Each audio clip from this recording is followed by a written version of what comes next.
Muy buenas noches, bienvenidos a las noticias. Una mujer venezolana de 45 años murió cuando intentaba ingresar ilegalmente a nuestro país por el paso fronterizo de Colchane, esto en el límite con Bolivia. A pocas horas de cruzar la frontera, el límite, según la hermana que viajaba con ella, comenzó a sentirse mal y se descompensó tras largas horas de caminata. Esta es la primera muerte registrada en el año por el ingreso ilegal de inmigrantes. Imágenes recurrentes en la frontera norte del país, las que muestran el ingreso ilegal de inmigrantes. Así se ve el paso fronterizo de Colchane en la región de Tarapacá. Para cruzar se deben caminar varios kilómetros en condiciones extremas.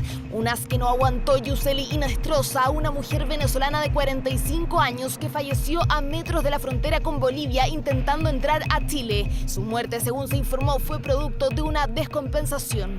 El día de ayer, alrededor de las 10:30 horas de la noche, concurrió hasta la subcomisaría de Colchane una ciudadana venezolana para solicitar apoyo, ya que su hermana se había desvanecido cuando cruzó la frontera desde Bolivia hacia Chile, en la localidad de Pisiga Carpa Viejo. Carabineros y el médico de turno de la zona llegaron al lugar donde se encontraba Yuseli Inestrosa, constatando su muerte y descartando participación de terceros. Su hermana, su sobrino y algunos de sus compatriotas, según el relato entregado a las autoridades, trataron de reanimarla sin éxito. La hermana de la mujer fallecida se encuentra en una residencia sanitaria esperando el informe del Servicio Médico Legal y la investigación que inició la Fiscalía de Pozo Almonte una vez que fue denunciado el caso. Este es el resultado de la falta de atención o carencia de trabajo coordinado de la Cancillería chilena y las Cancillerías de Perú y Bolivia para mitigar o controlar el fenómeno migratorio que está viviendo muchos países de Latinoamérica en estos momentos. La muerte de Yuseli Inestrosa es la primera registrada en estas condiciones durante 2020. El año pasado, 2 personas murieron en situaciones similares. Actualmente en la zona viven más de 3.000 inmigrantes ilegales y por eso las autoridades regionales hacen un llamado al Poder Central para mejorar la legislación migratoria actual que, según dicen, no resguarda la seguridad en los pasos fronterizos. Que estas situaciones no sucederían si tuviésemos una ley del siglo XXI, una migración regular, ordenada y segura. Y aquí el llamado es apurar al Congreso, ¿no es cierto?, en términos de el desarrollo y aprobación de esta ley. Hace un tiempo la situación en la zona se tornó compleja por la cantidad de inmigrantes que buscan ingresar al país arriesgando su vida. En abril de este año las condiciones se agudizaron debido a la pandemia que llevaba un mes en Chile. En un operativo, 450 ciudadanos bolivianos fueron trasladados a la frontera para que reingresaran a su país de origen. Necesitamos llegar allá, tenemos familia, tenemos hijos y se quedaron solos. Vamos a encontrar a nuestra familia y yo a lo menos me vine por mi hijo. Imágenes que se han vuelto reiterativas en la zona norte, en los pasos fronterizos del país, donde ciudadanos y autoridades exigen legislaciones más claras respecto del control migratorio, de forma de evitar casos como el de Yuseli Inestrosa, que a los 45 años falleció tratando de ingresar ilegalmente a Chile. Y un médico, el chofer de una ambulancia y un auxiliar fueron violentamente golpeados por el acompañante de una paciente en un CESFAM en La Serena.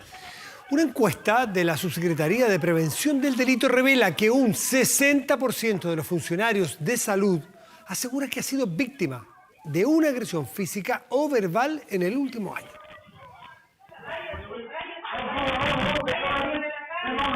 Todo ocurre al interior de un centro de salud familiar en Las Compañías.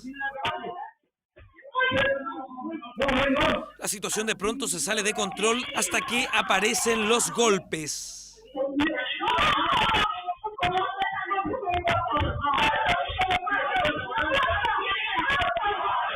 La gente anda acelerada después de tanto encierro, tanta cosa rara de bichos, pero no es tampoco la forma de reaccionar. Muy mal hecho, ¿cómo se les puede ocurrir agredir a los doctores? Terrible, lo más bajo que puede ocurrir, o sea, ellos son personas de la salud, le jodieron un ojo, el brazo y no sé qué más, pero está súper mal, caballero. Era pasado el mediodía del 1 de noviembre cuando Claudio Beas Núñez comienza a agredir al personal de este CESFAM. Esta es una situación preocupante, no es primera vez que ocurre. Tenemos que lamentar, por ejemplo, la agresión con un computador a una colega en el hospital de Vicuña, una amenaza con arma de fuego a funcionarios de salud también en el sector de las compañías, múltiples agresiones en los servicios de urgencia son pan de cada día. El acompañante de esta paciente atacó a 3 funcionarios de la salud con reiterados golpes de pie y puño. El médico de turno, un auxiliar de servicio y el conductor de la ambulancia quedaron con algunas lesiones. Hay más de 900 agresiones al año, eso significa 3 diarias en nuestro país, muchas de ellas con lesionados graves, y que además la región de Coquimbo concentra un 25% de todas las agresiones a nivel nacional. Tenemos el mayor déficit de camas a nivel nacional, falta de especialistas, pocos pabellones para poder resolver listas de espera y solucionar los problemas de salud de las personas. Decae mucho la moral, el ánimo y la fuerza de quienes están trabajando en salud. El 60% de los trabajadores de la salud dijo haber sido víctima de una agresión física o verbal en los últimos 12 meses, según una encuesta realizada por la Subsecretaría de Prevención del Delito a más de 9.000 funcionarios del área en 2019. Inaceptable que hoy día se ejerza violencia en contra de los profesionales que hoy día lo que están haciendo es cuidar la salud de los demás. Estas situaciones nosotros no las vamos a dejar pasar, no las vamos a normalizar y cada vez que ocurra vamos a querellarnos.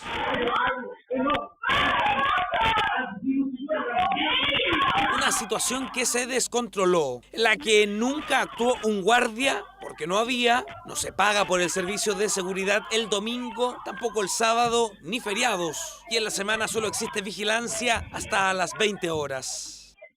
Desde Confusam llamamos a las autoridades a hacerse presentes y hacer valer la ley 21.188 llamada la Ley Consultorio Seguro. Claudio Beas Núñez fue detenido en el centro médico y formalizado por el delito de lesiones graves y 3 delitos de lesiones menos graves. El juez determinó la prohibición de acercarse a las víctimas y arraigo nacional durante los 120 días que dure la investigación. El Código Penal contempla penas más gravosas, más altas, cuando las víctimas justamente son profesionales y también funcionarios de la salud pública o privada. Un altercado que ha sido repudiado transversalmente por la comunidad. Violencia en contra de equipos médicos que viven tiempos complejos, de mayor estrés por la pandemia, a la que se le suman estas imágenes.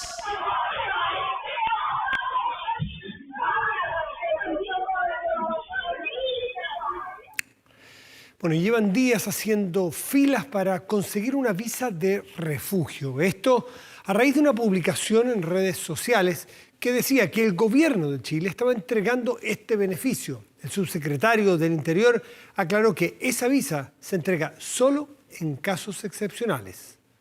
¿Puede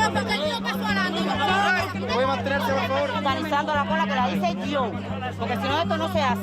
Y yo quisiera saber si hoy nos van a atender a la mayoría, porque igual estamos ansiosos y desesperados. Yo llevo 2 años acá y no tengo nada, ningún documento de nada. Aquí no tengo esperanza hoy de salir de aquí. Bueno, yo tengo pensado quedarme aquí hasta que me dé una respuesta. Y es que no llevan un par de horas, sino días haciendo la fila en la calle con colchonetas, con niños y adultos mayores, muchos de los cuales pasaron la noche en Santiago Centro con toque de queda incluido. 10, 15 días lo que haya que esperar, ¿entiendes? Porque no nos vamos de ir de aquí hasta que no nos den una solución a esto. Soy pediatra y vine para acá en busca de un mejor futuro, de una mejor calidad de vida, de poder ayudar a la familia, de salir adelante. A trabajar duro para un porvenir, no a maltratar a nadie ni a hacer nada ilegal. Tenemos que buscar una vía de refugiados, porque no nos dan otra posibilidad. Para ver qué posibilidad hay de hacer los trámites para la visa de refugiados. La visa de refugiados es ese documento por el que se desvelan en medio de la confusión, ya que por redes sociales se publicó que Extranjería estaba regularizando estos papeles. La noticia corrió rápidamente, pero durante la jornada fue desmentida por el gobierno. Para ser muy claro, no se están dando visas de refugiados a ningún ciudadano de ninguna nacionalidad. Un documento que es excepcional y que no se entrega a ciudadanos de cualquier país. Que lo que apunta es a darle protección a aquellas personas que están amenazadas en su vida o en su integridad física. Por lo tanto, es una figura muy excepcional. Es aquellas personas que no pueden seguir viviendo en su país porque están siendo amenazados. Solo para ellos cabe la figura del refugio. Lo que pasó entonces, a juicio del gobierno, es que vía redes se ha querido incentivar a quienes han ingresado ilegalmente a Chile a postular al refugio, para así regularizar su situación en el país. Pero el ingreso ilegal es un delito. En todo caso, aquellas personas que ingresan clandestinamente a nuestro país van a ser objeto de un proceso de expulsión. El detalle no es menor, ya que quienes buscan el refugio deben autodenunciarse ante la policía, reconociendo el ingreso ilegal. Eso realizó Juan, médico cubano que hoy trabaja en la construcción. Llegué acá por paso no habilitado, de forma irregular, como muchos de los cubanos que se encuentran acá en estos momentos. Un documento o un carnet chileno para regularizar nuestro estatus migratorio, lo que hace es complicarnos a la hora de conseguir un empleador. Juan y sus compatriotas continúan en la fila. Es cierto que esta oficina atiende trámites de refugio, pero para quienes cumplan con los requisitos y no hayan entrado ilegal al país. Estamos atendiendo todos los trámites que se hacen en esta sucursal solamente para refugio. Para encontrar un trabajo, lo primero que te piden es el documento. Llevan 5 años y más irregulares aquí. Tuve que autodenunciarme porque eso era lo que nos exigían, ¿me entiendes? La visa de refugio es el único trámite que se hace presencial, pero solo para perseguidos políticos o para quienes su vida corra riesgo en su país. No es un beneficio masivo para cubanos, una información que aún genera caos y confusión, alimenta esperanzas de quienes ilegalmente entraron a Chile, los incita a autodenunciarse, lo que conlleva que puedan ser expulsados del país. Y una nueva disputa surgió en Chile Vamos, luego que 3 miembros de Evópoli, entre ellos su presidente y una de sus figuras presidenciales, decidieran congelar su relación con el gobierno. No es momento de frivolidades ni populismos, dijo la UDI, socio de Evópoli, mientras que el partido negó que exista un distanciamiento institucional. Hemos decidido congelar nuestra relación con el gobierno. Una de las inesperadas repercusiones políticas que surgió tras el asesinato en la Araucanía del cabo Eugenio Naín. La decisión de los 3 parlamentarios de Evópoli por la zona, el senador Felipe Kast, posible carta a la moneda, más el timonel del partido Andrés Molina y el también diputado Sebastián Álvarez, quienes anunciaron el congelamiento de sus relaciones con el gobierno. Este distanciamiento que estamos tomando es una señal potente de decir esto no da para más. Hoy día necesitamos a un ministro encargado que nos ayude a tener una luz de esperanza. Si el problema es que la Araucanía dejó de creer en la política. Hay que reconocer de la forma que se ha trabajado durante estos 2 últimos años no ha dado resultados. No hay capacidad logística ni operativa, no existen los recursos ni la tecnología disponible. La exigencia de Evópoli es que un ministro especial se encargue de manera exclusiva de los problemas de seguridad que aquejan a la Araucanía, lo que provocó críticas de los otros partidos de Chile Vamos. Son muchas las personas que necesitan que el Estado de Derecho vuelva a imperar en la Araucanía y por lo tanto no necesitamos ni de frivolidades ni tampoco de populismo para poder enfrentarlo. No se entiende en qué consiste el congelamiento. Desde mi punto de vista no tiene ningún sentido. Lejos de que exista congelamiento, lo que tiene que haber es más colaboración, más unidad, más voluntad de querer superar los problemas en conjunto. ¿Cómo les va? Bien. Hace frío, ¿eh? Estamos como congelados.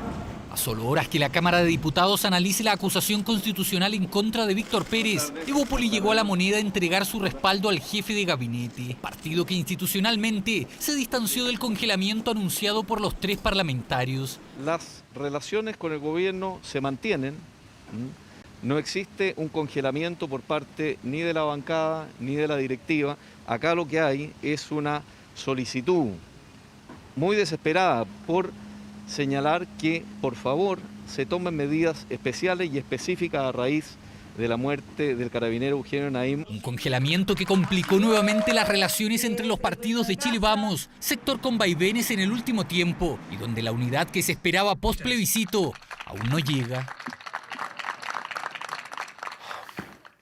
Justamente la familia del cabo Eugenio Naín, asesinado en la Araucanía, pidió a la Fiscalía realizar diligencias para determinar si el carabinero contaba con los elementos de seguridad necesarios para acudir al procedimiento donde terminó con su vida. Paralelamente, el Ministerio Público inició peritajes en el sitio del suceso en busca de evidencias que permitan dar con los responsables de este crimen.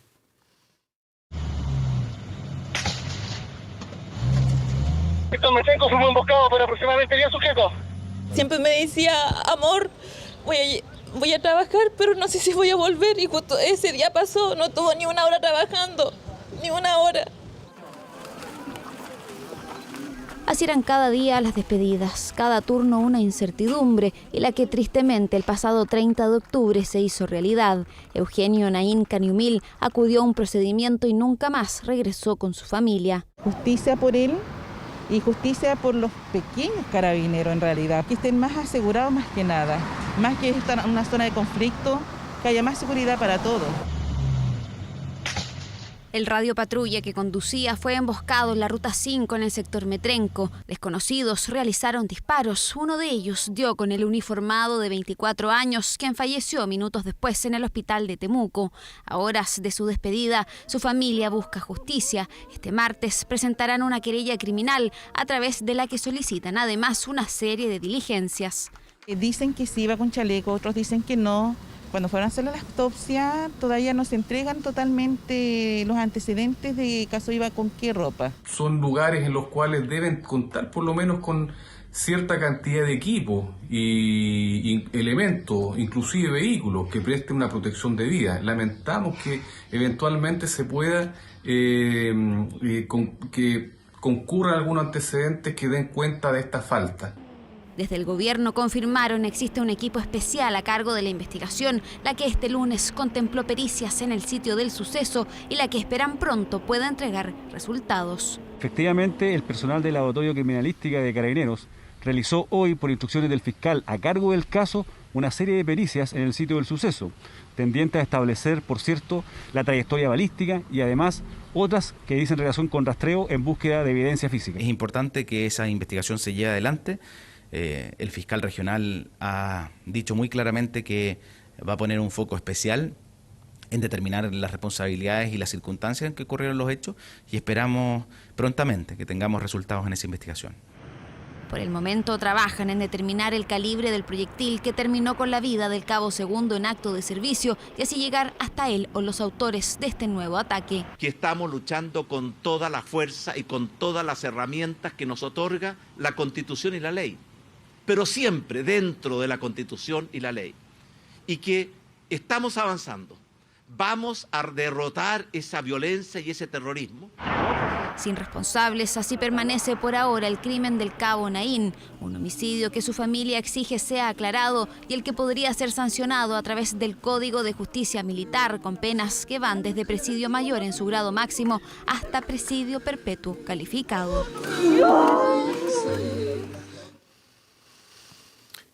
El toque de queda cambiará su horario a partir de este jueves. Comenzará a regir desde las 12 de la noche y se mantendrá hasta las 5 de la madrugada, salvo en Puerto Montt y Magallanes, donde la movilidad se restringirá desde las 20 horas.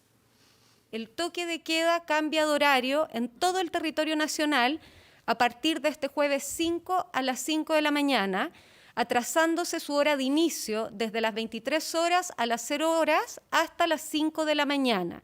Chile lleva más de 7 meses viviendo en toque de queda a causa de la pandemia. Por eso el anuncio de este lunes sorprendió a varios. Es que a partir del jueves se acorta el horario de restricción de movilidad a solo 5 horas por día. Es decir, el confinamiento obligatorio se corre de las 11 a las 12 de la noche. No veo mucha diferencia. No noto ninguna diferencia a esa hora, no creo que haga una diferencia radical. Esperemos que no afecte en el tema del rebrote, que no haya ningún rebrote y que toda la gente respete las medidas sanitarias. Una noticia que fue bien recibida por los dueños de pub y restaurante y sus comensales, quienes esperaban esta extensión en el horario. Hasta hoy Fernando cerraba las ventas a las 9:30 de la noche para que sus clientes tuvieran una hora más para retirarse del local y así sus trabajadores alcanzaran a llegar a casa a tiempo. Eso a partir del jueves cambiará. Si era a las 9:30, va a ser a las 10:30. Tampoco nosotros, como le digo, no nos queremos volver locos, digamos, en términos de que entendemos que estamos en un contexto de pandemia, en fase 3. Esta hora nos ayuda mucho. Creo que es importante que la gente vaya sintiendo nuevamente la posibilidad de salir, pero aún nos falta eso. Nuestro rubro es nocturno, básicamente. Lo ideal sería que viniera de la mano con un alargue del transporte, porque el metro en este momento está cerrando a las 9 de la noche. Y para nosotros es súper complicado movernos como trabajadores después de esa hora. Por eso a partir del jueves, Metro y Metrotren también extenderán el horario de sus operaciones en 1 hora. funcionarán hasta las 10 de la noche. Desde Ñuñoa, comuna que hoy entró a la fase de apertura inicial, la subsecretaria de Salud descartó por ahora que se acorte aún más el horario de toque de queda. En este momento queremos ir muy paso a paso, como le hemos dicho, tenemos que ser muy cuidadosos con los avances de las medidas, porque tenemos que ir mirando cómo va la pandemia. Por ahora la regla general es la siguiente. Desde el jueves el toque de queda a nivel nacional comenzará a las 12 de la noche y se extenderá hasta las 5 de la mañana, excepto en Magallanes, donde se mantendrá a las 8 de la noche, y en Puerto Montt, donde regirá a partir de las 20 horas. Está relacionado con diversas situaciones propias de la comuna, además de la cantidad de enfermos y la diseminación que se está generando de la enfermedad, que son obviamente indicadores que evalúa el Ministerio de Salud. En base a eso se adoptan esas medidas, pero son de carácter excepcional. Las autoridades también indicaron que a partir del próximo lunes aumentarán las exigencias para los trabajadores que realicen funciones esenciales en las comunas que aún permanecen en cuarentena. Ya no bastará solo con portar el permiso único colectivo. Sin importar si están dentro del horario toque de queda o en el horario diurno, deben siempre portar su contrato de trabajo, porque eso va a ser fiscalizado en conjunto con, por supuesto, su carnet de identidad y su permiso único colectivo. Restricciones y libertades que son parte del plan paso a paso con el que Chile pretende seguir haciendo frente a la pandemia en busca de la normalidad. La economía en septiembre volvió a mostrar una fuerte caída, pero miremos la mitad llena del vaso. Para muchos la cifra fue más bien positiva, aunque tiene signo negativa. Sí, decreció un 5,3%. Pero esta cifra negativa, como les decía, sorprendió porque fue mejor o menos mala de lo que se esperaba y confirma entonces que en relación a agosto la actividad se recuperó de forma importante. ¿Cuáles serían las razones? El desconfinamiento, el retiro del 10% son aparentemente las principales causas de esta leve mejoría. Jaime Quesada nos cuenta. El desconfinamiento avanza paso a paso y con él llegan mejores cifras. En septiembre la economía mostró una leve mejoría, además producto de una potente inyección que reimpulsó el consumo. Sí, sirvió bastante el 10%. El tema del bono ayudó mucho a que la gente saliera y activara el tema del comercio. En Patronato recuerdan claramente que el noveno mes del año llegó cargado de ventas. Fue como Navidad, sí, el tema del 10% activó mucho el comercio, ayudó mucho. Porque antes de estaba esto muerto, no había aparecido Ciudad Fantasma. La actividad económica cayó un 5,3% en septiembre, pero mucho menos del 7% que se esperaba. Buena noticia que vino de la mano principalmente de la reactivación del comercio y manufactura. Hemos ido viendo cómo el sector se ha ido recuperando de la mano con el desconfinamiento, el levantamiento de las cuarentenas, la entrega también del 10% y otras ayudas fiscales que han ido ayudando a la recuperación del sector. En septiembre solo un 20% de la población estaba en cuarentena, por eso la apertura también favoreció conseguir mejores números. Sin embargo, el gobierno llama a tener cautela. Esta es una señal que va en la dirección correcta. Hay que mirarla con cautela, pero va en la dirección correcta. El retroceso del 5,3% se convirtió en la segunda menor caída desde marzo y para el Ejecutivo confirma que la recuperación está en marcha. Demuestra que la recuperación de nuestra economía, gracias al esfuerzo, el aporte y la colaboración de todos, ya está en marcha. El retiro del 10% de los ahorros previsionales jugó un rol fundamental para el número de septiembre, pero el efecto se habría diluido. Sí se notó la diferencia en septiembre al reabrir ya, porque andaba, obviamente la gente después de la cuarentena quería salir a la calle y al salir obviamente con platita pues gastar, ya después como que se normalizó un poquito la venta. En septiembre la economía creció más de un 5% en relación al mes anterior, pero esa velocidad de recuperación no se mantendría. Efectivamente lo peor ya pasó, la recuperación está ahí, pero ojo con lo que viene hacia ahora, que no nos acostumbremos a estas cifras tan grandes en el mes contra mes, porque ahora ya empieza a ser un poco más difícil seguir la recuperación. El estado de salud de la economía sigue siendo delicado, por eso el llamado es a cuidar las medidas sanitarias para así no volver atrás con confinamiento y cierres. Esto es responsabilidad de todos para recuperar la movilidad y la actividad económica que va detrás y los empleos que responden a esa actividad económica. Todos tenemos que cuidarnos respetando los protocolos sanitarios, lavándonos las manos, ocupando mascarillas, manteniendo el distanciamiento físico.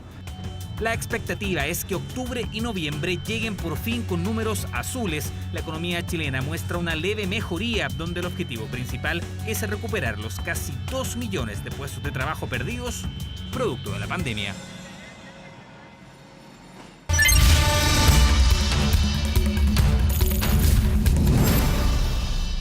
Y mañana en una de esas es el día de que haya nuevo presidente de los Estados Unidos, en una de esas, porque hay bastantes incertidumbres. En el cierre de la campaña presidencial para estas elecciones, Donald Trump y Joe Biden han desplegado una maratónica jornada por los estados que pueden definir los comicios. Pero desde Washington tenemos el reporte de nuestro enviado especial, Iván Núñez. Iván, muy buenas noches. ¿Qué tal, Matías? ¿Cómo estás? Buenas noches. Sí, tienes mucha razón, porque en una de esas, mañana sabremos si Donald Trump sigue 4 años más en la Casa Blanca o si efectivamente es Joe Biden quien lo sucede en el poder. Pero todos los analistas dicen que lo más probable es que esta situación se dilate un poco. Como tú bien decías, hoy día fue una jornada maratónica, donde ambos candidatos estuvieron presentes en distintos estados, realizando los mítines para motivar a la gente a salir a votar. Datos actualizados de esta jornada: 98.639.418 ciudadanos ya han emitido su sufragio. De ellos lo han hecho por correo poco más de 63 millones de personas. Y es allí donde está el punto de discusión. Es allí donde Donald Trump ha puesto la sombra de duda de reconocer o no reconocer estos resultados, de impugnarlos o no impugnarlos. Hoy ambos candidatos se enfrentaron, se dijeron de todo.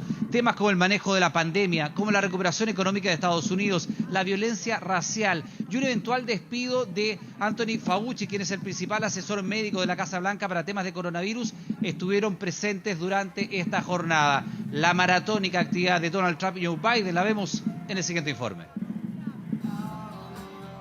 Biden y Trump sienten que la elección aún no es carrera corrida y se multiplicaron para estar en muchas partes en pocas horas. Encuentros en aeropuertos y mitines rápidos para desacreditar al oponente marcaron la previa de esta elección. I'm never going to raise the white flag of surrender. We're going to beat this virus and we're going to get it under control, I promise you. Look, the first step to beating the virus is beating Donald Trump. Tomorrow you have the power to do so much for our country. You have the power to vote. So go out and vote. Unless you're going to vote for somebody other than me, in which case, sit it out, don't worry. A sus 77 años, Joe Biden tuvo un día agotador. Partió en Ohio, se reunió con seguidores que permanecieron en sus vehículos y luego centró sus esfuerzos en Pensilvania, un territorio que para muchos aparece como un mini Estados Unidos y será clave para decidir la elección. Everybody knows who Donald Trump is. Let's keep showing them who we are. We choose hope over fear. We choose unity over division. We choose science over fiction. And yes, we choose truth over lies. Donald Trump aprovechó el avión presidencial y recorrió 4 estados en un solo día. En la losa de los aeropuertos pronunció sendos discursos y atacó directamente a su contrincante. Joe Biden is a corrupt politician who raked in millions from China while giving them your jobs. For 4 years, the depraved swamp has tried everything to stop me because they know I don't answer to them, I answer to you. Together we will defeat the corrupt establishment, we will dethrone the failed political class. Obama volvió a entregar su apoyo a través de Twitter mientras el FBI anunció que investigará una encerrona a una caravana de partidarios de Joe Biden que el viernes se desplazaban por el estado de Texas, lo que obligó a suspender 2 actos de campaña. Thank you, North Carolina. Thank you. Go out and vote. God bless you all, and may God protect our troops. Thank you, thank you, thank you. Más allá de los demócratas o los republicanos, el país elegirá entre 2 estilos. El 20 de enero del 2021, solo uno de estos hombres levantará su mano para jurar como presidente de los Estados Unidos de Norteamérica. Claro, dos estilos completamente distintos y así, por ejemplo, como Joe Biden se ha apoyado de numerosos artistas para reforzar su discurso, también de la figura del expresidente Barack Obama. Bueno, en el caso de Donald Trump lo ha hecho la figura de su hija mayor, también de la primera dama, Melania Trump, pero hay que decir que Ivanka Trump ha realizado muchos mítines, ha hecho un rally muy largo por distintos puntos del país, reforzando el discurso. Y no solo eso, atacando directamente a la figura de Joe Biden. ¿Qué dicen los especialistas? Y déjame darte un dato, Matías. Hasta el momento, 35.167.000 ciudadanos norteamericanos ya votaron de manera presencial y anticipada para evitar posibles aglomeraciones a propósito del coronavirus. Estados como Wisconsin, estados como Pensilvania y como Florida pueden ser claves en la decisión de mañana. Lo vemos en el siguiente informe. España, a horas del cierre de la campaña.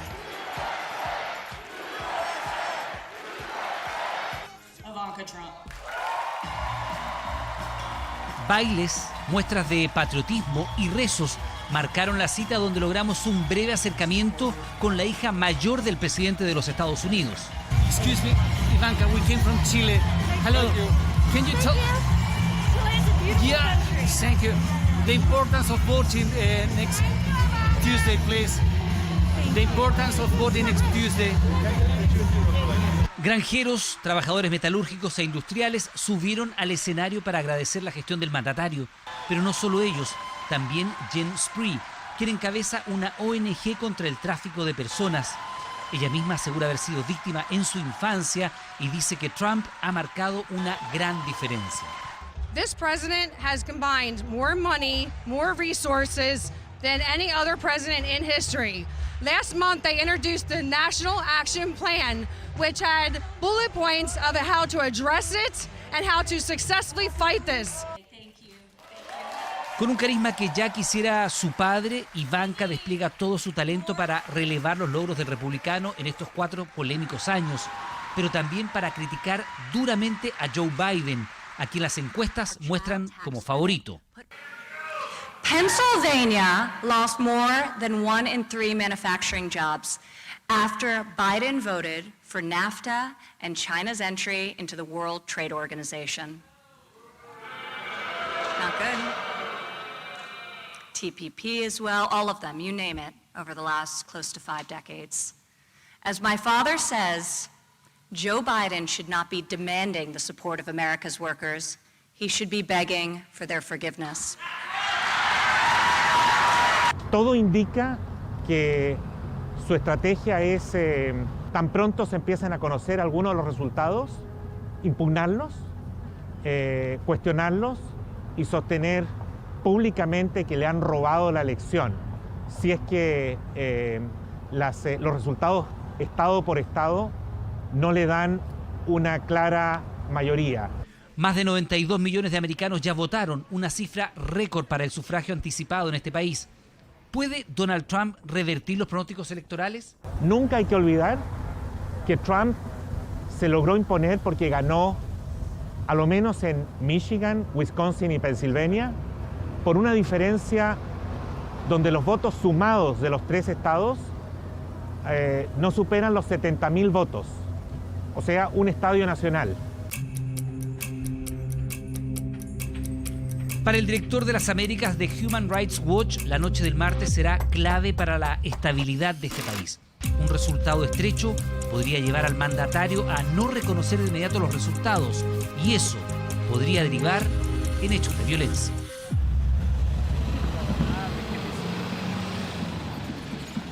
Bueno, como bien lo decía José Miguel Vivanco, hay estados a los cuales hay que ponerle especial atención, Michigan, Wisconsin, por acá cerca Pensilvania, también Florida. Bueno, en Miami está nuestro compañero de labores Pablo Vázquez, precisamente con el cierre del voto presencial. Los saludamos. ¿Qué tal? Muy buenas noches. Nosotros nos mantenemos en el centro de operaciones del Departamento de Elecciones de Miami-Dade, lugar que mañana a partir de las 7 de la mañana será uno de los principales locales de votación donde la gente que aún no ha emitido su voto va a poder acercarse. Hoy día llegamos temprano a conversar con el vocero del Departamento de Elecciones de Miami-Dade, Roberto Rodríguez, quien nos comentó cómo se va a desarrollar la jornada de mañana. Más de 513.000 personas habían votado anticipadamente, llegando a 490.000 que boletas voto por correo. También números históricos de las dos maneras. A las 7:15 de la noche van a ver los resultados de las boletas voto por correo que han entrado a nuestra oficina antes del mismo día de la elección. También durante la mañana hubo un punto de prensa donde congresistas, postulantes a la alcaldía de Miami-Dade y una actriz latina con mucha presencia en Hollywood hizo un llamado a votar. Vamos a escuchar lo que nos dijo la actriz América Ferrera.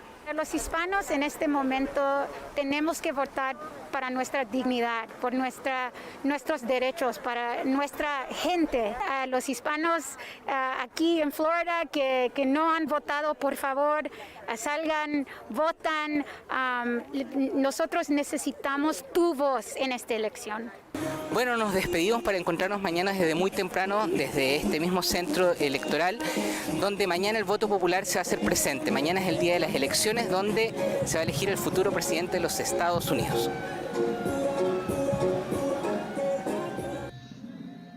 Bueno, y tener muy presente que lo más probable es que Joe Biden gane en el voto popular, como lo hizo en su minuto Hillary Clinton frente a Donald Trump. El problema es quién va a ganar en los colegios electorales con los delegados electorales. 270, usted sabe, es el número mágico que se necesita. Los 270 electores que van a determinar cuál va a ser el presidente de los Estados Unidos por los próximos 4 años. Hay algo de preocupación, Matías, antes de volver contigo a Santiago, sobre si se dilata mucho la decisión de conocer al ganador durante la jornada de mañana.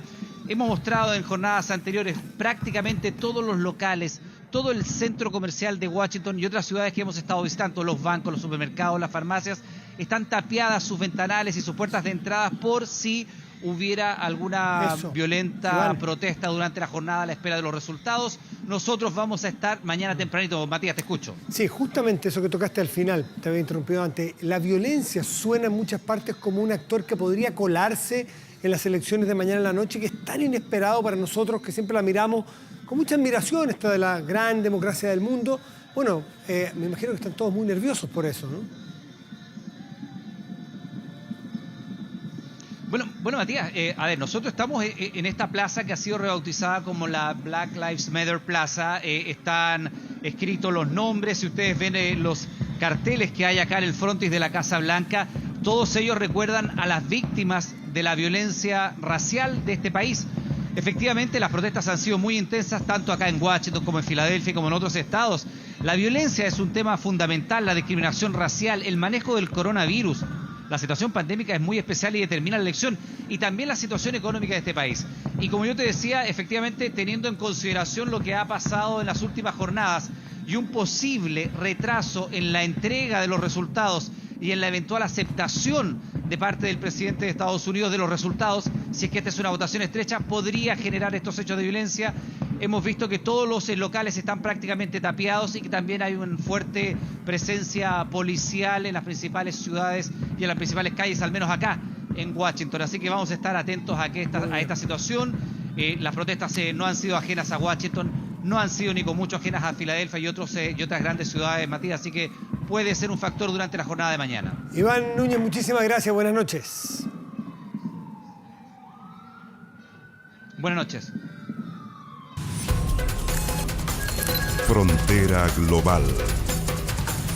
Y para estar atentos a lo que ocurre mañana, una jornada de mucha atención, hay que entender porque tiene sus complejidades el método electoral norteamericano. Es criticado, pero es tradicional, algunos lo quieren cambiar, pero para mañana hay que entender ciertas cosas. Frontera Global con Anuar Farrán. ¿Cómo estás, Anuar? Muy bien, Matías, gusto saludarte. Bueno, fíjate que esta es una elección bastante particular. Primero, se da en un contexto de extrema polarización en los Estados Unidos y segundo, bueno, también se da en medio de una pandemia, lo cual, por supuesto, lo hace bastante más complicado. La pregunta, Matías, que todo el mundo se hace, ¿Donald Trump o Joe Biden? Ahora bien, cualquiera pudiera decir, bueno, el que saca una mayor cantidad de votos. Pero como bien tú sabes, en Estados Unidos esto no siempre es así y lo vamos a explicar de inmediato. El sistema para escoger a los presidentes en los Estados Unidos es indirecto, es decir, no siempre llega a la Casa Blanca el candidato que obtiene más votos. Los millones de norteamericanos que están registrados para votar escogerán al presidente por medio de un colegio electoral, un organismo que está formado por 538 delegados divididos en los 50 estados que a continuación vamos a ver acá en nuestra pantalla. Fíjate, Matías, acá recordarle a la gente, para reforzar lo que tú dices, en la elección del 2016, donde Trump le ganó a Hillary Clinton, 3 millones de votos. Hillary Clinton sacó casi 3 millones de votos más que Trump, y Trump fue elegido presidente. Efectivamente, y es una de las críticas que tiene un sistema que ya tiene más de 200 años. Lo vamos a explicar, lo vamos a ver, pero mira, acá está este mapa con los 50 estados. Fíjate tú que cada uno de estos estados tiene un valor electoral, un valor numérico, para que entienda la gente en la casa un puntaje, si lo quieren entender de esta manera. Una ponderación por tamaño pudiera ser. Entonces tenemos estados, por ejemplo, donde está el número 38, ahí abajo, que es Texas, ¿no es cierto? Que es un estado que entrega 38 votos electorales o delegados. Y también está California ya en un extremo con 55, que es uno de los estados, me parece que es el más grande. Ahora bien, ¿cómo se consigue la presidencia de los Estados Unidos? La fórmula mágica. Acá estamos. Para ser presidente mínimo hay que tener 270 votos del total del colegio electoral, que son los 538. Lo que falta aclarar es que si yo gano por un voto California, Anuar, yo me llevo todos los electores de California, los 55. Si tú ganas Florida, te llevas los 21. No es que nos repartamos mitad y mitad si estuvimos cerca. Es la polémica. Es como el juego cuando cabro chico, el que gana todo.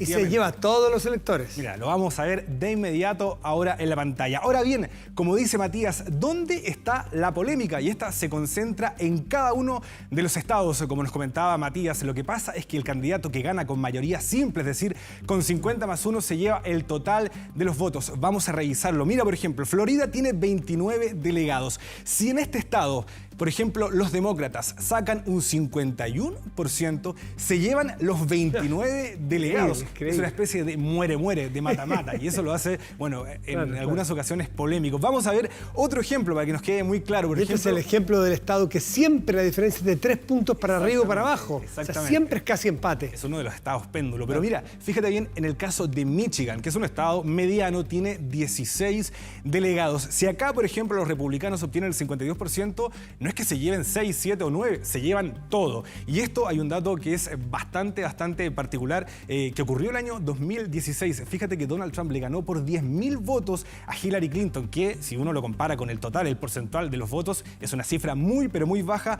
Aún así, se llevó todos los delegados y fue así como en el fondo comenzó a forjar esta presidencia, ¿no es cierto? Cómo comenzó a forjar su camino hacia la Casa Blanca. El sistema electoral norteamericano tiene más de 200 años, pero bueno, el último tiempo ha recibido fuertes críticas. Esto básicamente porque muchos dicen que no siempre gana el candidato que obtiene una mayor votación. Vamos de inmediato con este informe. Es una elección sin precedentes en la historia de los Estados Unidos. Primero, porque se lleva a cabo en medio de una pandemia. Segundo, porque se desarrolla en un clima de extrema polarización. Es que además la forma que tienen de escoger al presidente es algo más compleja. Allá utilizan el sistema electoral indirecto. Así, para escoger al presidente de Norteamérica no basta con sacar más sufragios que el oponente. Hay que ganar votos electorales en cada estado. Quien sume 270 de los 538 que hay en disputa será el presidente de los Estados Unidos. El candidato que más delegados obtuvo en la historia fue Ronald Reagan en 1984, quien consiguió 525 electores. Y lo que hace el sistema electoral norteamericano es entregarle 3 votos del colegio electoral a cada uno de los estados y luego determinar un determinado número de votos adicionales del colegio electoral de acuerdo a la cantidad de población que tiene dicho estado. Pero ¿por qué la democracia más poderosa del mundo utiliza este sistema para elegir al presidente? Los padres fundadores de los Estados Unidos se dieron cuenta de que el país era demasiado grande y con enormes distancias. Además, los medios de transporte eran bastante precarios. Por eso decidieron trasladar la batalla electoral a cada estado para asegurar un proceso más limpio. Sin embargo, más de 200 años después, el sistema ha recibido críticas. Tenemos 5 casos en la historia presidencial americana donde quien se transforma en presidente no necesariamente es quien gana en el voto popular, como ocurrió en 2016 o como ocurrió en 2000 entre Bush y Al Gore. En Norteamérica hay estados que tradicionalmente votan por determinado sector político. Por ejemplo, Texas lo hace por los republicanos y California vota por los demócratas. Esto se repite a lo largo y ancho de casi toda Norteamérica. Sin embargo, existen estados indecisos que van de un lado para otro. Son los denominados estados péndulo. Es acá donde los candidatos concentran sus esfuerzos y recursos, porque son ellos los que técnicamente deciden esta elección.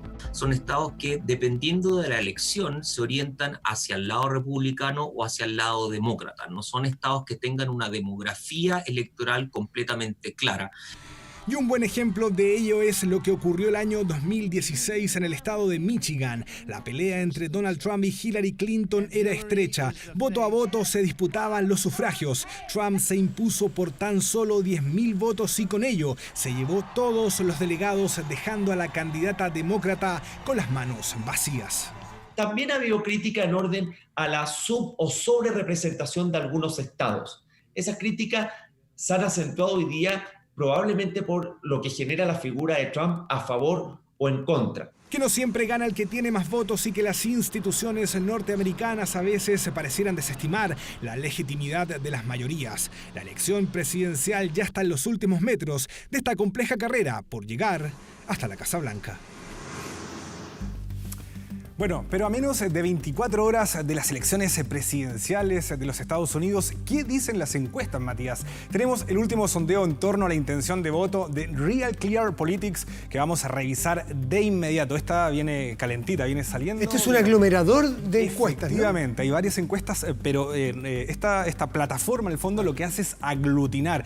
Y fíjate que Joe Biden tiene un 51% versus un 44,1%. Uno podría decir, es una cifra bastante grande, claro, ¿no es cierto? Pero ojo, también ha ido cortando un poco las distancias Donald Trump, que nunca había estado por debajo de los 7, ahora tiene un 6,9 menos que Joe Biden. De todas maneras, Matías, es una cifra bastante grande y vamos a ver qué pasa en estas elecciones de mañana. Estamos a menos de 24 horas. Pero bueno, ¿qué es lo que se juega? ¿Qué es lo que está en juego en estas elecciones presidenciales? Vamos a revisar de inmediato el informe que ha preparado la periodista Belén Arellano. Con una actitud confiada, pero un nerviosismo imposible de ocultar. Así, medios locales describieron la cara de Donald Trump cuando abordó su avión con destino a sus últimos actos de campaña este lunes. Trump o Joe Biden, el que gane este martes deberá enfrentar complejos desafíos sobre lo que está en juego en el país. Uno de ellos es la tensa relación diplomática que tiene actualmente Estados Unidos con países como Rusia, Irán y sobre todo China. No administration has been tougher on China than this administration. We imposed historic tariffs. We stood up to China's intellectual property theft. Trump anunció que si gana mantendrá los aranceles impuestos al gigante asiático que desataron la guerra comercial entre ambos países. Mientras que el candidato demócrata asegura que quiere mejorar las relaciones con China y otras naciones a través de un plan económico mejorado. The Trump presidency will be the first presidency since Herbert Hoover over 90 years ago, first president of modern history, to leave office with fewer jobs than he had when he came to office. Donald Trump's only plan is more tax cuts for the wealthy. Otro punto en juego es el manejo de la pandemia que tendrá que asumir el próximo presidente del país más afectado en todo el mundo. Trump constantemente ha buscado desacreditar a China y a los científicos en cuanto al surgimiento del virus y su letalidad, llegando incluso a insinuar que podría despedir a uno de sus asesores más respetados a nivel internacional.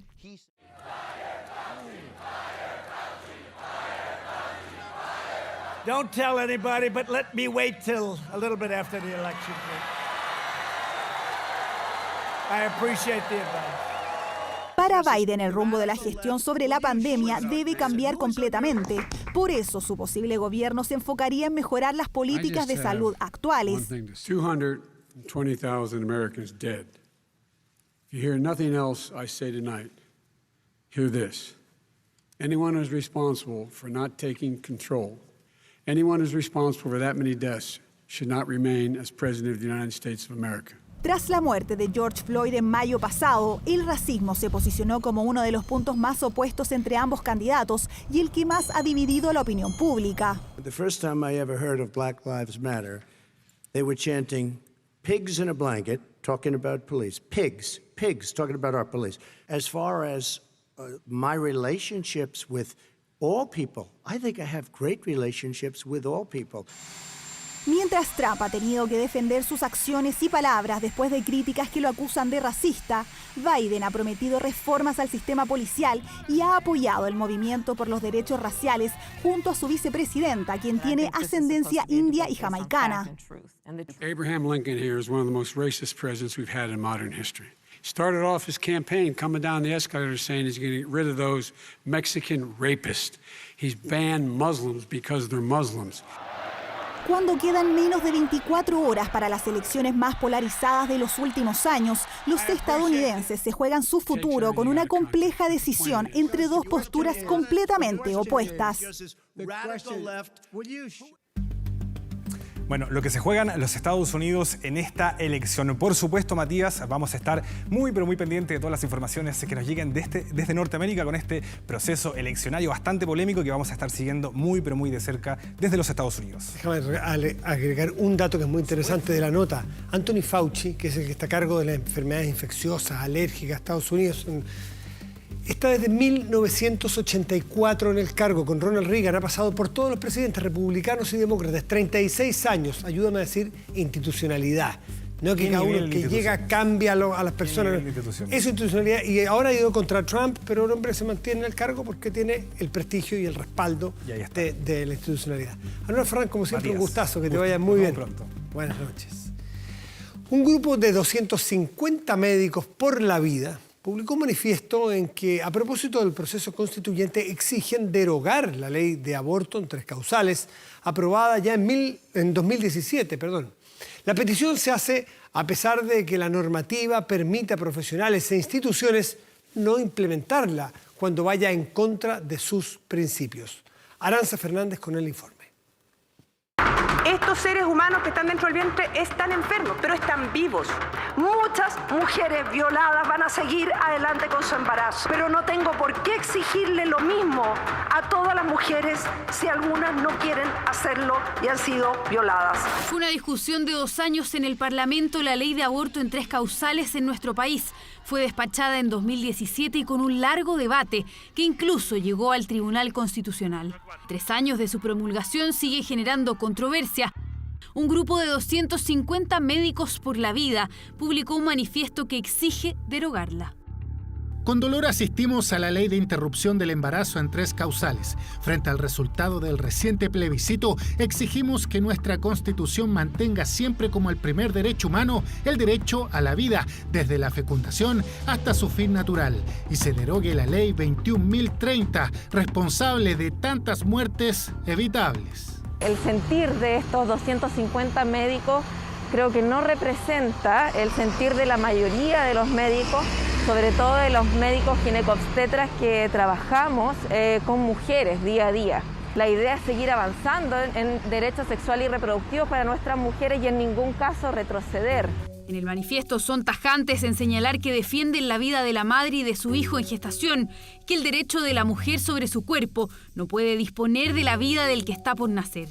Documento que tuvo reacciones desde el gobierno.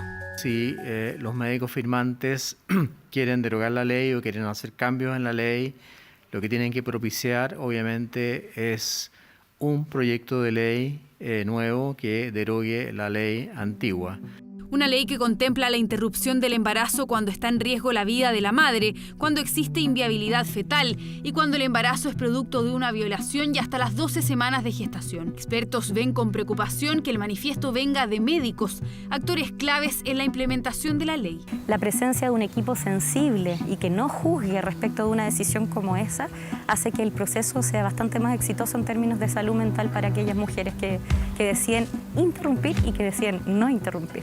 Lo relacionado a la llamada objeción de conciencia aprobada por 8 votos contra 2. La ley contempla la objeción de conciencia, una opción que permite que médicos e instituciones que por principios no compartan la ley de aborto en 3 causales puedan no implementarla. Donde una acción que es absolutamente legal está siendo tal vez de alguna manera criminalizada en este manifiesto. Me parece absolutamente preocupante que importe más lo que ellos creen respecto de una moralidad, digamos, que la experiencia de mujeres, que sería súper interesante preguntarle qué obstáculos han encontrado. Desde que fue aprobada la ley en septiembre de 2017 y hasta junio de este año, más de 1.550 mujeres han decidido abortar por estar en alguna de las 3 causales. La cifra, según varios especialistas, está muy por debajo de lo que se estimaba cuando entró en vigencia la normativa, reflejo de que aún hay temores, prejuicios y dudas. El manifiesto pone nuevamente el debate y visibiliza la implementación de la ley que permite la interrupción voluntaria del embarazo.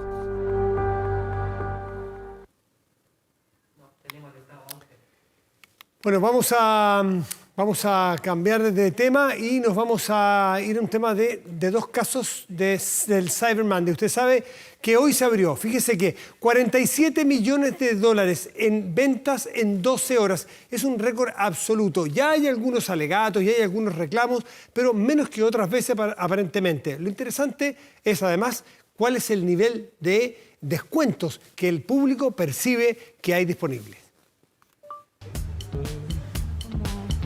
Una nueva oportunidad para el comercio, el Cyber Monday, aparece como alternativa para reactivar el sector. Que uno se mete para ver qué es lo que está en oferta y de repente esas son las cosas que llaman. Quería mirar unos pasajes. Yo ahora en este momento quiero una cama.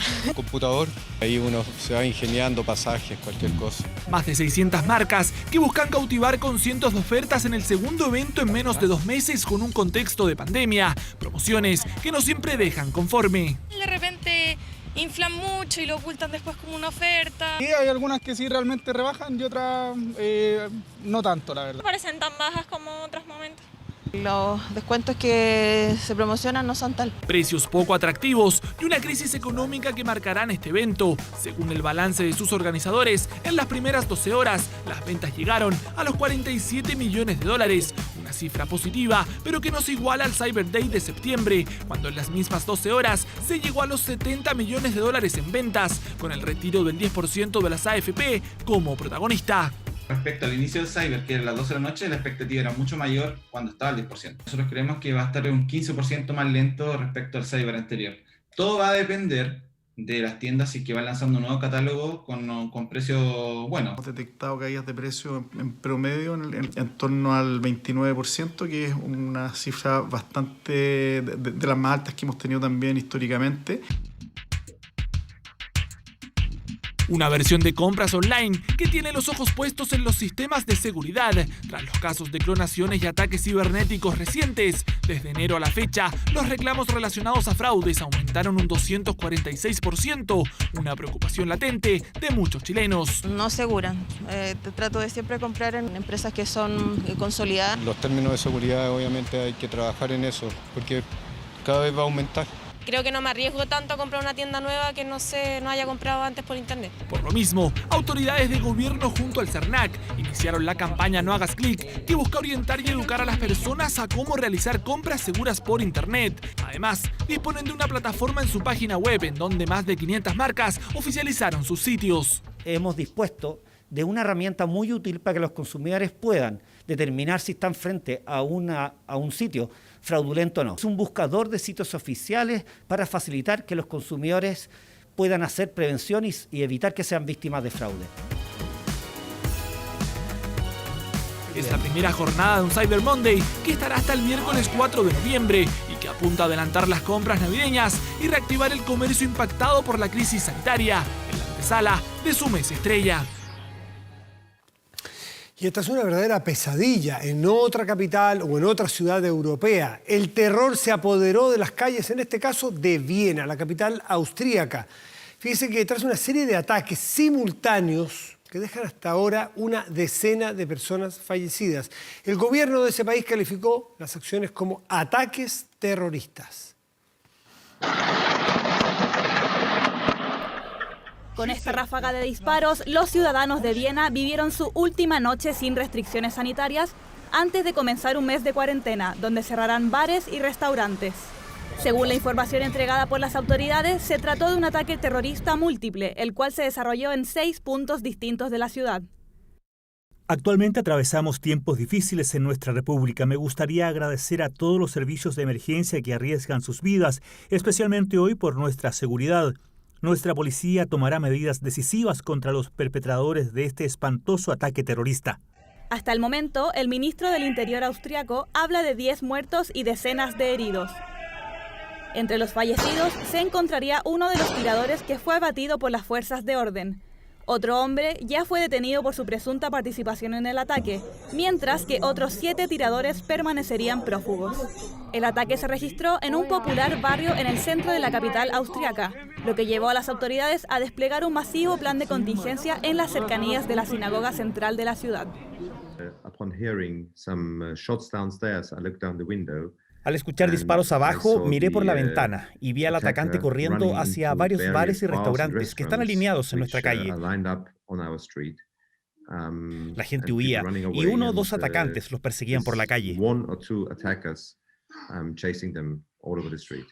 El llamado de las autoridades a los residentes fue a resguardarse en sus casas y no salir, a menos que sea estrictamente necesario.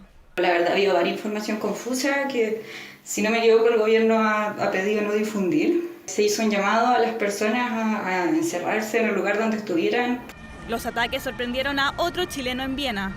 Se trata de Nicolás Mazú, quien escribió en su cuenta de Twitter: Hola gente, estoy en el centro de Viena, muy cerca del ataque y nos tienen adentro de un restaurante esperando hasta ver cuándo podemos irnos de aquí.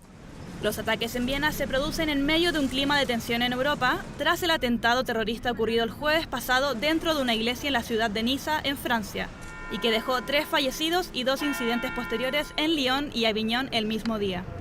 El canciller de Austria, Sebastian Kurz, declaró que los autores del ataque en Viena están fuertemente armados y que la seguridad de la ciudad quedará a cargo del ejército en vez de la policía de la ciudad.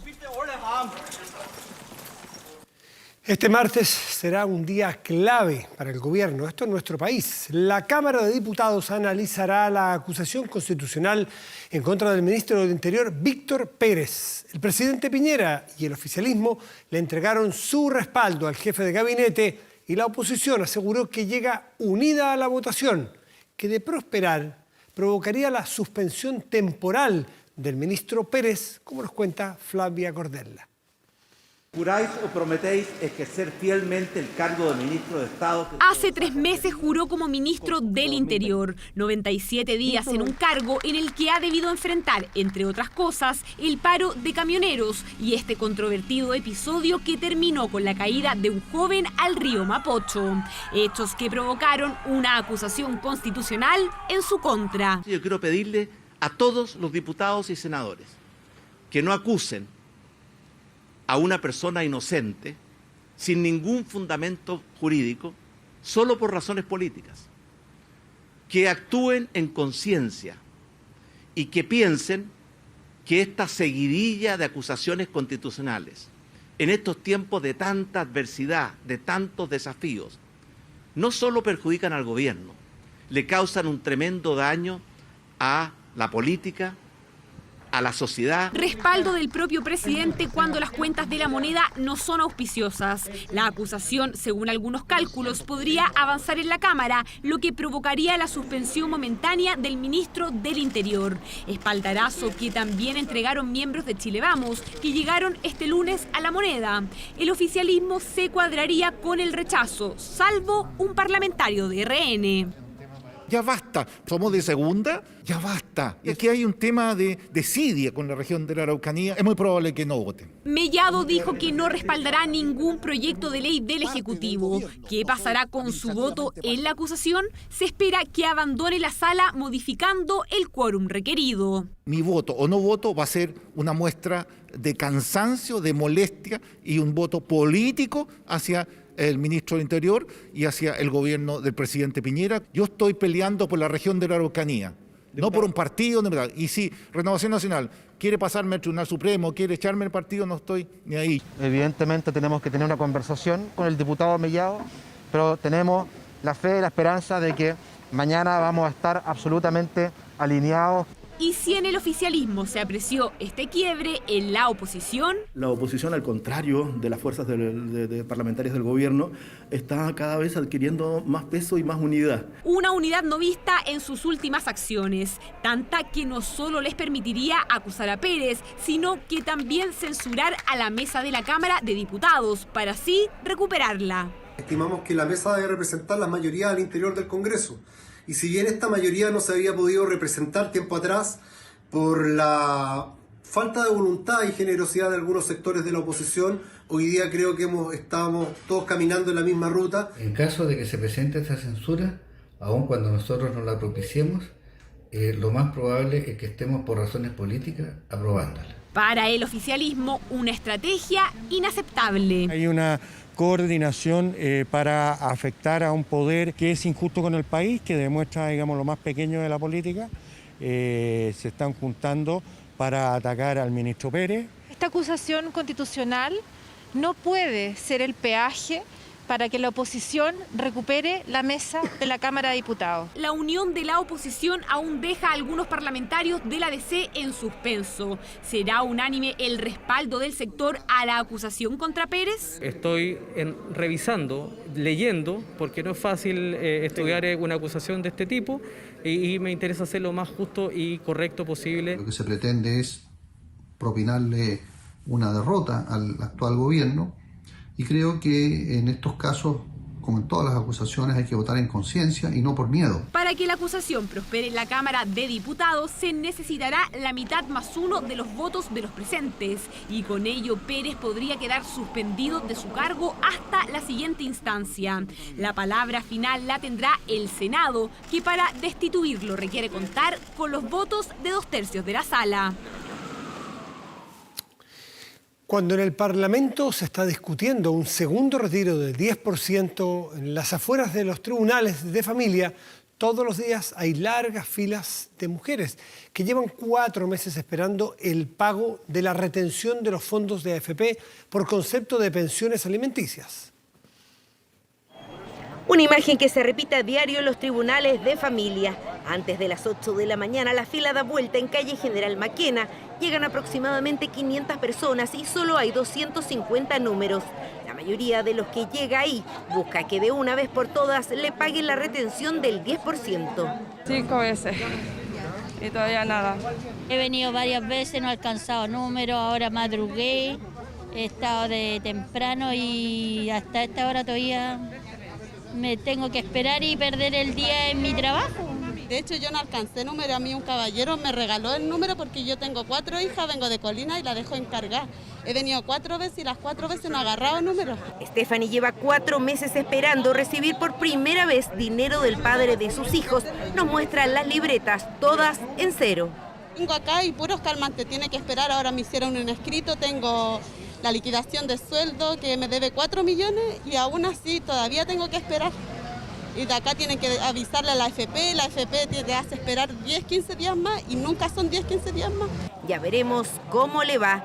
Esta es la realidad de la mayoría de las mujeres que solicitó la retención del 10%. Desde la página del Poder Judicial pueden ver que la AFP ofició el pago a los tribunales de familia. Incluso han podido ver el monto, pero hasta ahí no más llegan. Las cuentas siguen en cero.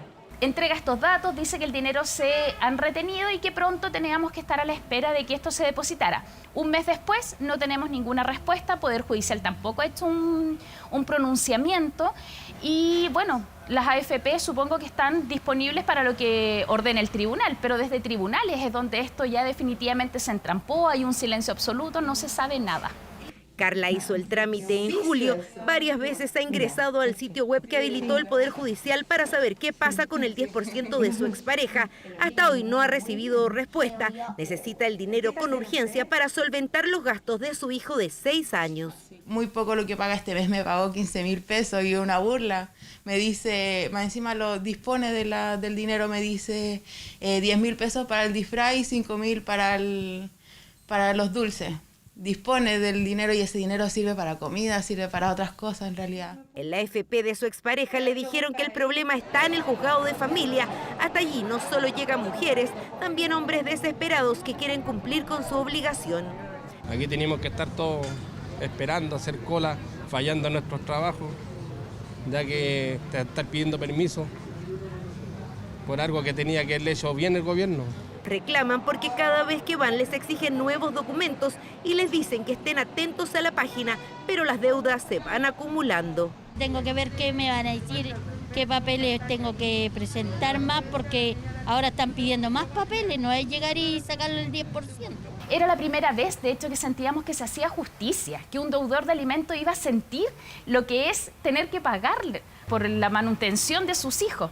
Y ese momento no ha llegado hasta el día de hoy. Tenemos mucha esperanza que con este segundo retiro sí se logre y salga desde el Congreso ya con la indicación de que efectivamente sea obligatorio para los deudores. En los tribunales de familia explican que el monto retenido desde los fondos de AFP fue histórico, 308.000 millones de pesos, más de 500.000 solicitudes, 1.800% más que un año normal. Pagos que deben hacerse cumpliendo todos los protocolos y normativas, un proceso que tiene varias etapas. La primera fue asegurar que los fondos estuvieran disponibles. Ahora se está chequeando que efectivamente exista una deuda y si existe más de un demandante. Eso va unido a la situación de que los recursos humanos con que contamos son los mismos con que hemos contado siempre y debemos seguir atendiendo casos de violencia intrafamiliar, de protección de derechos de los niños, ¿cierto? Se nos han asignado personal extraordinario por un mes o 2 meses, pero el tema se prolonga más allá que esos 2 meses. Me dijeron que tengo que esperar el oficio para que la AFP dé la autorización para la plata de la retención y de estos son 15 días más. O sea, si no me llega el oficio tengo que meterme a revisar la causa, pero llevo casi 3 meses más con estas 4 meses que estoy esperando la plata y necesito la plata. El magistrado prefirió no dar plazos concretos, llamaron a tener paciencia porque los casos se van revisando uno a uno. No es necesario hacer estas filas en los tribunales ni tampoco llevar documentos extraordinarios que están pidiendo algunas AFP. Solo basta con revisar periódicamente a través de Internet. Lo siguiente es insólito. Un hombre fue sorprendido escondiendo droga al interior de un paquete de soufflé. Buscaba pasar la sustancia ilícita a la cárcel de Alto Hospicio. Un par de errores lo delataron. Existe una infinidad de métodos. Siempre se las ingenian para ingresar de la manera que sea la droga a los recintos penitenciarios.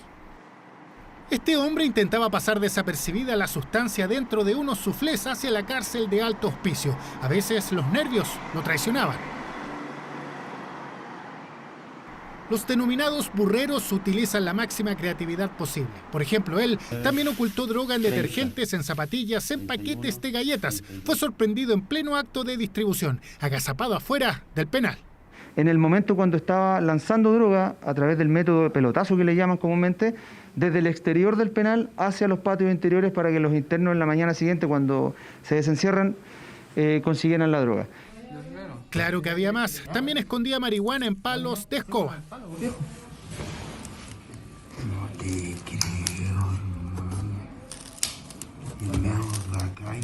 La PDI incautó en la casa de este hombre cannabis sativa, cocaína base y una pistola. También ubicaron a sus proveedores. Verificando que a través de ciudadanos bolivianos, él hacía transacciones de droga no por dinero, sino que por vehículos robados. Así se producía el intercambio de la droga. Gendarmería perfecciona continuamente sus sistemas de fiscalización en las cárceles. Bueno, Gendarmería de Chile, a través de su Oficina de Seguridad Interna, especialmente la del Complejo Penitenciario Alto Hospicio, juega un rol fundamental y crucial en la entrega de información a las policías para poder pesquisar y neutralizar este tipo de delitos que tienen que ver principalmente con el ingreso de drogas al interior del recinto penitenciario. Estas organizaciones siempre cometen una desprolijidad, un error que culmina con sus planes ilícitos. En este caso del norte del país hubo 9 detenidos, entre ellos una mujer. ¿Y cuál es el objetivo? Es llevar la tranquilidad a los barrios, a los hogares, ¿no es cierto?, cercanos donde se producen el microtráfico. Este 2020 hubo 23 detenidos por este tipo de transacciones en la cárcel de Alto Hospicio. 7 de ellos eran funcionarios de la institución penitenciaria. Esta banda criminal fue desarticulada. Parecía insólito que ocultaran la droga en suflés, un sofisticado modo de operar donde al final igual fueron descubiertos. 6 de los integrantes quedaron en prisión preventiva. Les recordamos que a partir de las 22 horas, Televisión Nacional de Chile está autorizada a transmitir programas para mayores de 18 años.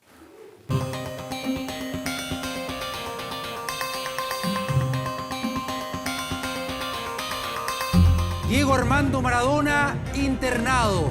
Preocupación no solamente en Argentina, sino que también en el mundo, teniendo en cuenta la trascendencia de este personaje. Para muchos, el mejor futbolista de la historia. Lo cierto es que el día viernes cumplió 60 años de edad y se le vio públicamente muy deteriorado. Hubo muchos rumores respecto al diagnóstico. Lo único claro es que no tiene COVID. Desde su entorno señalaron que fue hospitalizado y fue sometido a exámenes que ya estaban programados. ¿Qué pasa con el astro argentino? Detalles en la siguiente nota. Confirmado, Diego está internado en una clínica de La Plata. Porque nos acaban de informar que Diego Armando Maradona ha sido internado, no está claro por qué. La noticia es esta: Diego Armando Maradona internado en una clínica de La Plata. Alerta en Argentina. La preocupación comenzó a aflorar la tarde de este lunes cuando se informó que Diego Armando Maradona fue internado. Internaron a Diego Armando Maradona en La Plata. Internaron a Diego Armando Maradona. La bandera reza feliz cumple Diego. Aparece Diego en el día de sus 60 años. El pasado viernes fue la última vez que se le vio en público al Pibe de Oro. Fue el día de su cumpleaños número 60. Su equipo, Gimnasia de La Plata, venció 3-0 a Patronato. Emotivo, muy emocionante ver a Diego con todos estos reconocimientos. Sí, la idea era ir, mostrarlo, que salude, que sienta el afecto y volver a su casa. Ya la semana pasada estuvo aislado por tener síntomas de COVID-19, pero el problema de salud de este lunes no tendría nada que ver con la pandemia, informaron en Argentina. Ahora, si me preguntás cómo lo vi, no lo vi como me gustaría verlo y como sé que él puede estar. Paciente de edad, con muchas presiones en su vida, que cumple 60 años, con todo lo que eso representa y lleva, y la verdad que hay que ayudarlo.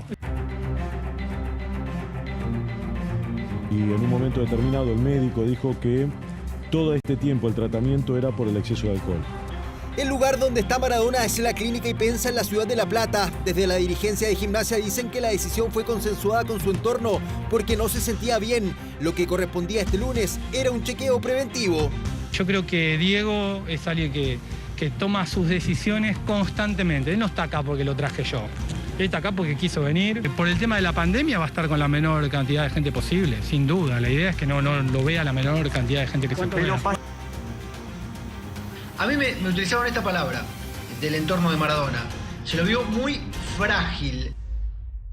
Argentina paralizada, en estado de alerta por la salud de su gran ídolo. A ese que le perdonan cada tropiezo, cada vez que es internado, asoma la preocupación, porque está el recuerdo de otros episodios complicados del Diego, como el 2004, cuando estuvo en terapia intensiva y todo el país rezaba por su Dios. También viene al recuerdo su descompensación en Punta del Este en el año 2000. Luego de eso se trasladó a Cuba a una rehabilitación. La droga es el flagelo más grande que hay en el planeta. Y seguimos de cerca la información sobre la salud de Diego Maradona, internado en el Sanatorio Ipensa de la ciudad de La Plata.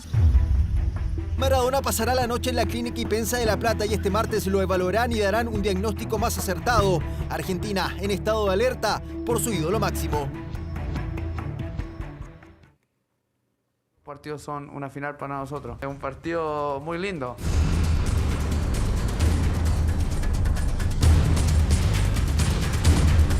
Un partido muy lindo, ¿cómo no? el duelo de mañana por la Champions League, la Liga de Campeones de Europa, comenzando una nueva jornada. Sí, mañana el Real Madrid frente al Inter de Milán, partido correspondiente a la tercera fecha en esta fase de grupos, donde ambos equipos, que son los candidatos, ¿no?, a la clasificación a la siguiente ronda, son los favoritos. Hoy están en el tercer puesto el Inter y en el cuarto último el Real Madrid. Convocados para este encuentro los chilenos en el Inter: Arturo Vidal, titularísimo, y Alexis Sánchez, que según la prensa italiana también iría desde el primer minuto, considerando la lesión del belga Romelu Lukaku. La previa la vives a continuación.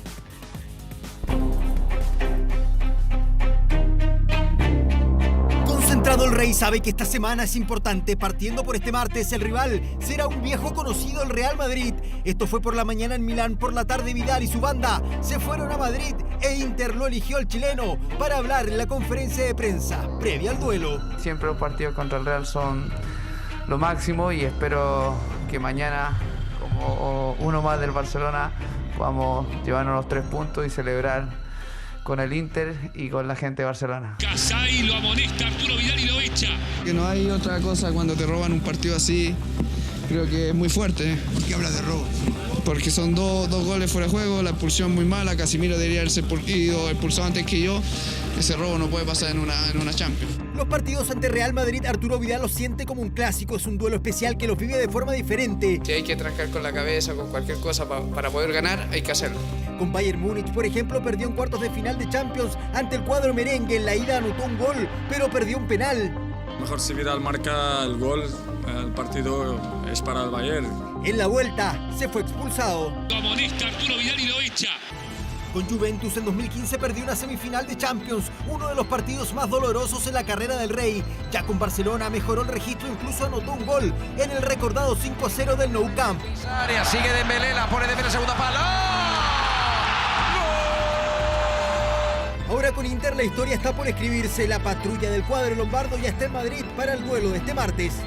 Para nosotros, desde que empezó el campeonato, el Scudetto y la Champions, todos los partidos son una final para nosotros. Claramente por la situación que estamos, mañana será un partido mucho más intenso. Alexis absolutamente recuperado y con grandes opciones de ser titular ante el Madrid debido a la lesión de Lukaku. Estas imágenes corresponden a este lunes en el centro de entrenamiento de Inter. Maravilla tiene saldo favorable frente a los merengues. Sánchez los ha enfrentado en 3 ocasiones y ha salido victorioso en 5. Su gol más recordado es este en el Nou Camp. Ahí está Alexis, recorta Alexis, más de Alexis, ¡Alexis!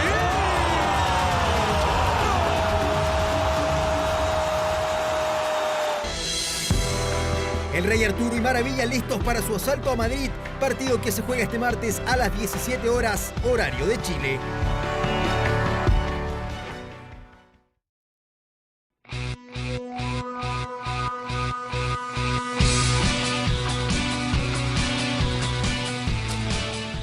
¿Qué pasa en la Universidad de Chile? Bueno, recordemos, el fin de semana se terminó la era de Hernán Caputo, claro, como director técnico del cuadro azul, en búsqueda de su reemplazante. Todavía no está asegurada la llegada de el uruguayo Martín Lazarte, que recordemos estuvo en la Universidad de Chile entre 2014 y 2015 con 3 títulos, un campeonato nacional, Supercopa, Copa Chile, en fin. Bueno, mientras ultiman ese detalle, ya suman refuerzos, por ejemplo, el chileno Brandon Cortés, un joven de 19 años que jugaba en Boca Juniors. Llega en calidad de préstamo y acá más información, mira.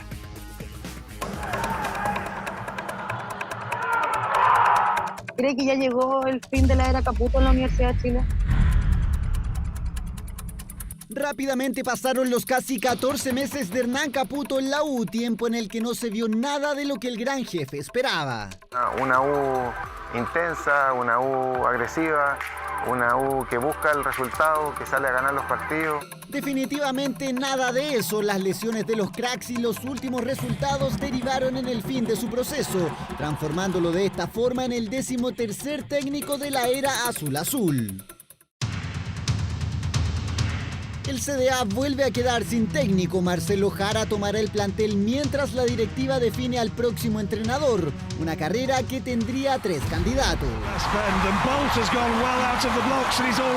José Luis Sierra, Daniel Garnero y Martín Lazarte compiten por quién será el nuevo estratega. Con ventaja corre el Charrúa, conoce el club, al fútbol chileno y además en su paso anterior por la U ya ganó 3 copas. Trato de ser escuchado sin levantar mucho la voz. Eso es parte del estilo Garnero, 51 años y de reciente campaña en Olimpia. Por otra parte, el candidato es chileno. Cuando hay equipos, ¿no es cierto?, que necesitan entrenadores, hay técnicos que han sido olvidados, ¿no es cierto? Y uno que no ha sido olvidado es el Coto Sierra, quien fuera técnico de Colo-Colo y la Unión en Chile, también asoma como opción para la U. La carrera por ser el nuevo estratega de la U parece entrar en los metros finales. ¿Será Garnero, quizás Sierra o bien Lazarte? Todo se definirá en los próximos días. Bien, recordemos, semana de Champions League, también de Copa Sudamericana en partidos de revancha para los equipos chilenos. Por ejemplo, mañana con la visita de Audax Italiano frente al Bolívar y también de Unión La Calera frente al Toluca. Nos despedimos, muchas gracias por estar junto a nosotros. Pausa, ya continúa Matías del Río con la información en 24 Horas Central. Buenas noches. ¿No la ha visto todavía? En unos minutos más, TVN estrena La Jauría, una serie de ficción que mediante la historia del secuestro y abuso de una joven estudiante aborda desde diferentes aristas la violencia de género y los riesgos de las redes sociales. Es muy interesante. Si no la ha visto, véala. Una producción de primerísimo nivel que podrá ver por nuestras pantallas después de 24 Horas Central. Celeste Ibarra, estudiante. Su hermana desapareció misteriosamente. A mi hermana la eligieron como presa. Me metí al juego con un nombre falso. En una semana mi hermana podría estar muerta. Es una realidad que sucede en nuestro país, en Latinoamérica y en el mundo entero. ¡Justicia! ¡Queremos justicia! Muchas amigas, cuando veían la serie, me decían que de repente se encontraban con o les venían recuerdos de eso. Una estudiante de 17 años desaparece en medio de una protesta organizada por el Colegio Santa Inés. Alumnas que exigen respuesta ante un presunto abuso de un profesor. Y no vamos a volver a la normalidad hasta que aparezca Blanca Ibarra. Mi hermana estaba metida en algo raro, en un juego. Un juego cuya primera pista es un video donde se ve que un grupo de hombres viola a Blanca Ibarra, la alumna desaparecida. ¿Cómo no va a haber uno que se arrepienta y no llegue a la siguiente etapa? La Jauría, una serie inspirada en el caso español de La Manada, pero que además abarca otras historias de violencia de género en todas sus formas. Mariana Di Girolamo le da vida a Sofía Radich, amiga de Blanca. Está puesto este conflicto en adolescentes, que también me parece muy importante, como a lo que se enfrentan los adolescentes con las redes sociales, la necesidad de pertenecer a un grupo, a no sé, lo que estamos o no dispuestos por un like, la violencia de género, la impunidad, el abuso de poder. Entre los agresores en La Jauría está Giordano Rossi, quien interpreta a Augusto Iturra. Que aborda estos temas que son muy delicados de una forma muy correcta, porque hay que saber tocar esos temas, creo yo. Porque si no puede quedar como un cliché o como un panfleto, como te decía antes, o puede quedar tocado desde una forma súper burda y súper cruda. Quizás es por esto que ella no está aquí con nosotros ahora. La violencia de género siempre ha sido una epidemia. La Jauría, un éxito en Amazon Prime con reconocidos actores nacionales, una producción de Fábula y que TVN estrena a días que se conmemore el Día Internacional contra la Violencia de Género. Y para nosotros como canal público es súper relevante el poder dar este tipo de contenido y poder generar esta discusión también dentro de las casas. La violencia de género no tiene condición social y está presente también de manera muy solapada dentro de nuestra sociedad y por lo tanto a nosotros nos parecía súper relevante el poder visibilizar el contenido de la violencia de género con una serie como La Jauría. Primera temporada con 8 capítulos que podrá ver por TVN este mes, los lunes, martes y miércoles, después de 24 Horas Central. Mi trabajo es atrapar a los injustos y hacer que les llueva fuerte. Llegó el momento de alzar la voz. La Jauría. Hoy, después de 24 Horas Central en TVN. 24horas.cl Y atención porque desde este 1 de noviembre, o sea, ya partió, se inició el proceso para cambiar el domicilio electoral de cara a las elecciones que tendrá el país en 2021, que son muchas, ya lo sabe. Ingresa en 24horas.cl y revisa el paso a paso que deberás realizar para este importante trámite. No lo dejes para el final para que puedas participar de todas las votaciones que se aproximan. Y ya le decíamos recién, no se pierda este estreno. Es muy raro que un estreno en las grandes redes mundiales, en este caso Amazon Prime, una exitosísima serie chilena, llegue a la televisión abierta. TVN le trae La Jauría. Empieza a verla porque es un tema increíble. Puedo hacer una opinión personal. Verlo con jóvenes es muy importante, con hijos jóvenes, porque está muy bien tratado el tema de los riesgos, bien tratado, de las redes sociales cuando están mal utilizadas. Es muy interesante, está muy bien hecha y los invitamos entonces a disfrutarla aquí en TVN. Muy buenas noches y gracias por venir.